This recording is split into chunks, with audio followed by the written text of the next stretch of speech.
Spring is the best season of the year for many people. Warm, sunny days, the earth springing forth with new life. Flowers, budding trees, baby animals, all seem to joyfully announce that the long, cold winter is over. No other springtime custom encapsulates these celebrations of new life quite like Easter.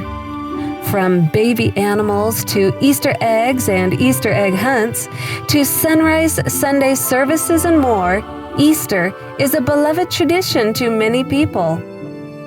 Easter Sunday is the highlight of the Roman Catholic liturgical year, when the resurrection of Jesus Christ is celebrated.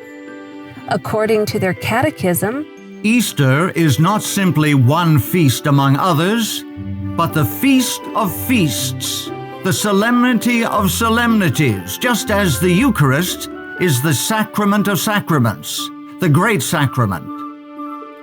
Saint Athanasius calls Easter the Great Sunday, and the Eastern churches call Holy Week the Great Week, the mystery of the resurrection in which Christ crushed death.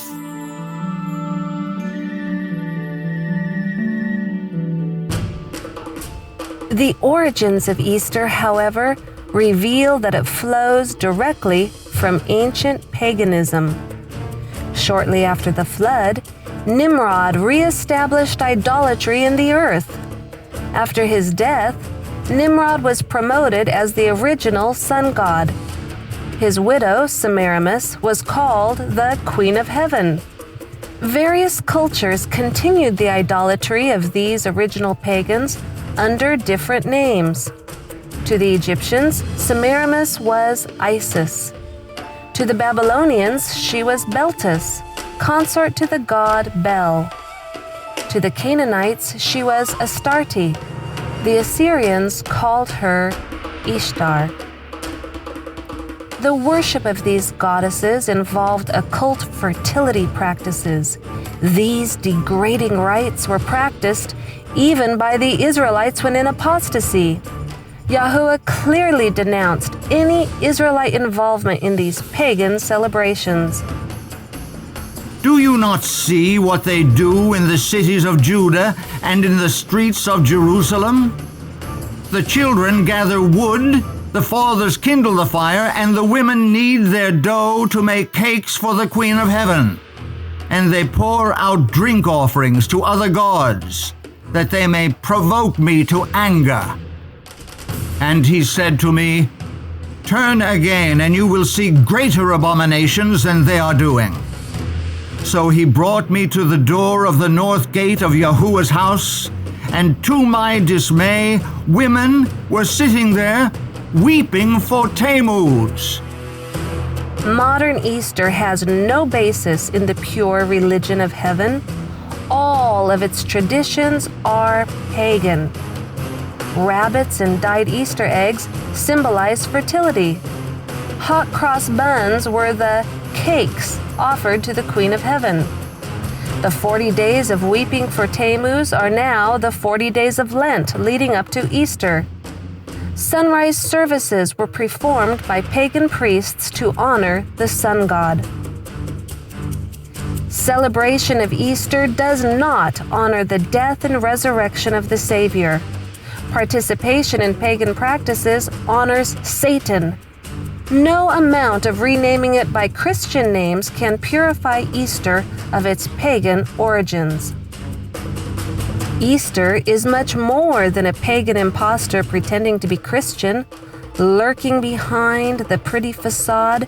Easter is a cover-up for the greatest fraud of all time, a calendar change which hides the true day of the resurrection and the true seventh-day Sabbath.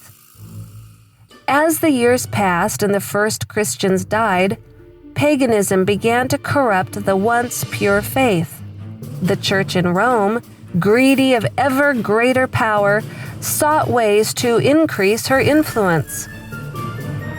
To conciliate the pagans to nominal Christianity, Rome, pursuing its usual policy, took measures to get the Christian and pagan festivals amalgamated, and by a complicated but skillful adjustment of the calendar, it was found no difficult matter in general to get paganism and Christianity, now far sunk in idolatry, in this as in so many other things, to shake hands. This change of the calendar in regard to Easter was attended with momentous consequences.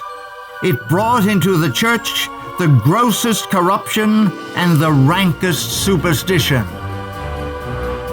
This change of calendar also changed the day of worship. This is admitted by Roman Catholics, who point to it as the sign of their authority. Sunday is purely a creation of the Catholic Church. They, the Protestants, deem it their duty to keep the Sunday holy. Why? Because the Catholic Church tells them to do so. They have no other reason. The author of the Sunday law is the Catholic Church.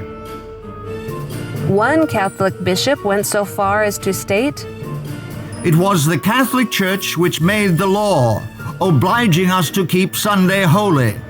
The Church made this law long after the Bible was written. Hence the law is not in the Bible. The Catholic Church abolished not only the Sabbath, but all the other Jewish festivals." The Israelite festival, which was outlawed in favor of Easter, was Passover.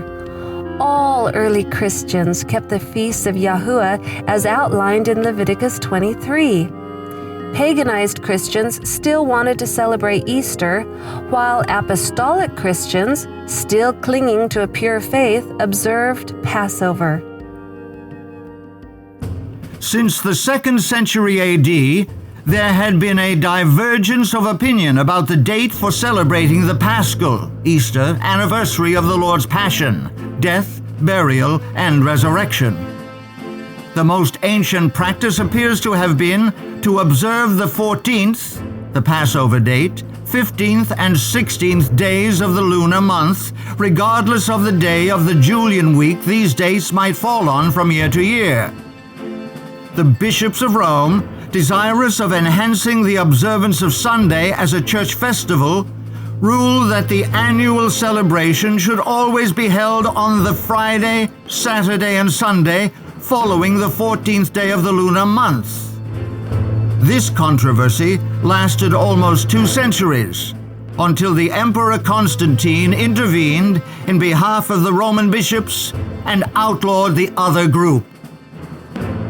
These contentions had agitated the churches of Asia since the time of the Roman bishop Victor, who had persecuted the churches of Asia for following the 14th day heresy, as they called it, in reference to the Passover.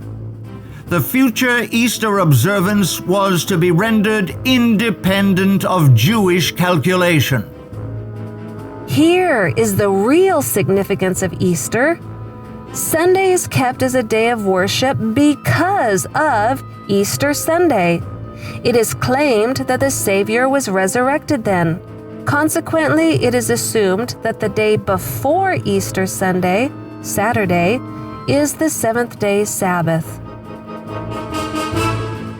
Jews today worship on Saturday rather than the biblical 7th-day Sabbath. However, Jewish scholars admit that the calendar in use for worship today is not the same as was used in Bible times. The new moon is still, and the Sabbath originally was, dependent upon the lunar cycle. The Jews point to the extreme persecution following the Council of Nicaea's decision to set aside Jewish time calculation as the reason for why they no longer use the biblical calendar. Declaring the new month can only be done by the Sanhedrin. In the time of Hillel II, 4th century CE, the Romans prohibited this practice. Jewish scholars understand that Christianity stepped free of its biblical roots when the pagan Easter was substituted for the true Passover. At the Council of Nicaea, the last thread was snapped which connected Christianity to its parent stock. The festival of Easter had up till now been celebrated for the most part at the same time as the Jewish Passover, and indeed upon the days calculated and fixed by the Sanhedrin in Judea for its celebration. But in future its observance was to be rendered altogether independent of the Jewish calendar. Emperor Constantine stated, "For it is unbecoming beyond measure that on this holiest of festivals we should follow the customs of the Jews. Henceforward, let us have nothing in common with this odious people. Our Savior has shown us another path. It would indeed be absurd if the Jews were able to boast that we are not in a position to celebrate the Passover without the aid of their rules or time calculations." The truth is, Easter is a fraud.